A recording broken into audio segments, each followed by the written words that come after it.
right, Wednesday, 30 November 2022, day 61 of these filming and publishing same day COVID-19 pandemic chronology updates in my life, update and or updates. Today, my update is, well, I guess I kind of have two. So the first one is, today is day 6 of a 2 to 3 week pandemic weight regulation plan / goal that I'm sharing kind of each day. And specifically, it is day 3 of a 14-day minimum streak of Tanis diet with PMS modifications, so dieting with zero break. Yes, and how's it going? So I successfully completed yesterday diet and exercise, and I finished my exercise for today already, and I'm on course to tie or be under my calorie cap for the day. And I was thinking yesterday, I think it was yesterday, I mentioned possibly reading my food log at the end of one day, and I was thinking about it, and I could do food and exercise if I do that one of these days, one of these 14 days. If I do that, maybe I'll take and do both diet, so diet being like food and exercise I do in the day, so wait till later in the day and I have both kind of done. I want to make sure to choose a day that's representative of the day in like the Tanis diet or Tanis diet with PMS modifications, which are diets I came up with just kind of through self-observation and finding something that works for me. So it's the Tanis diet because it's what I eat, and I decided to share it. And I have a playlist for it on this YouTube channel, Tanis Leonhardi.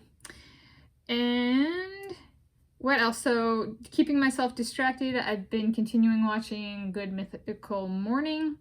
As a follow-up to some of the pay issues I was having with the Visa gift cards, my present I ordered for my Grandma Connie has shipped. So I'm taking it that the payment was okay via online, but I'm still waiting for it to arrive. I finished wrapping the presents I already had bought yesterday.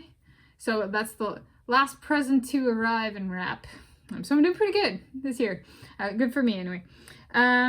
Or good as in done early. Yeah. And then I also sent in my 2023, this is, I guess, maybe more of a tangent. So just a brief general life update before I get to the second item is I have paid my dues, 2023 dues for the Washington State chapter of the Mayflower Society, General Society of Mayflower Descendants. So it was $49. So I wrote my check and put it in the mailbox for the mailman to pick up. So there we go. Snail mail, $2 cheaper, and its payment is due by December 15th, or to be sent by December 15th. So I'm like, I got the time and it's cheaper, I'll do it that way. I even get a handwrite a letter to say, enclosed is my payment, and that kind of stuff, which is, I've done that for all of my snail mail communications. So with the Mayflower Society. So I'm like, my letter writing has potentially gotten better going through that application process. All right, back to, that was a tangent, now back to COVID-19 pandemic updates. I guess I'll provide some context for me living here. So I'm living at my parents' house, and that's where I've been living during the COVID-19 pandemic. And so I am currently living here, and it's the pandemic. And it's pandemic related because one of the things that me and my parents have expressed gratitude for is how fortunate I moved here when I did. So I moved in, I arrived at 11 something p.m. on October 31st, 2019. So 31 October 2019, Halloween. And the pandemic, the outbreak kind of started December 2019 and January 2020. So literally, 2 months after I moved back, this pandemic came on the scene, and we were all then rent became a problem. Housing was a mess, and like general things. And it was just kind of we were so fortunate that I moved back here before all of the kind of housing chaos that came towards the beginning of the pandemic. And so I guess this is kind of how did I end up here, and could my sister end up here?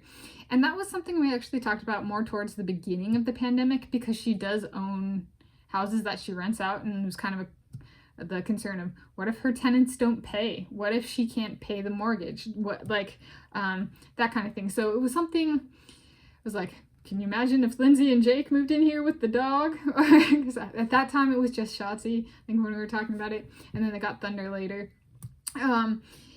But pretty early on in the pandemic, if I'm recalling correctly. April, or was he born April 2020? Something like that. So it kind of came up before the second dog entered Lindsay and Jake's life.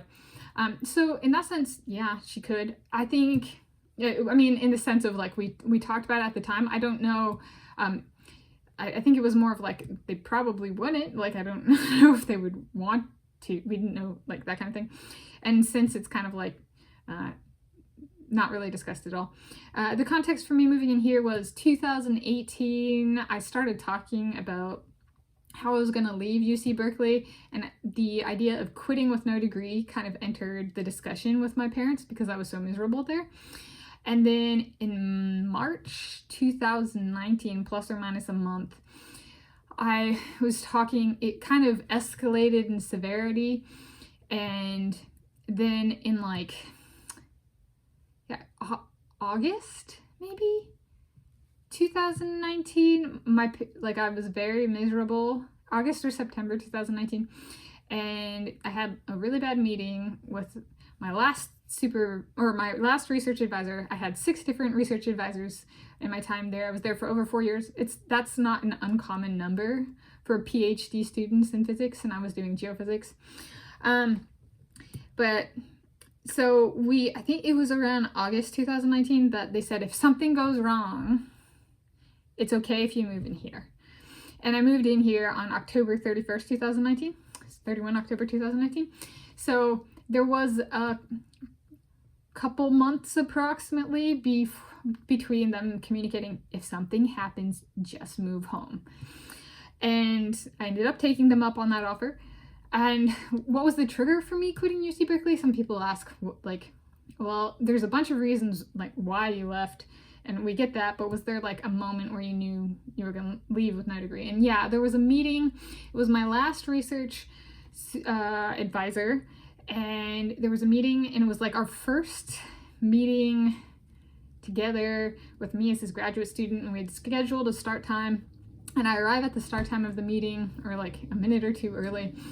And he's like, all right, come on in. But he was on a conference call with 4 other people, like on his computer. And so I go and sit down at the table, and he's like, I'm going to regret having to leave this call.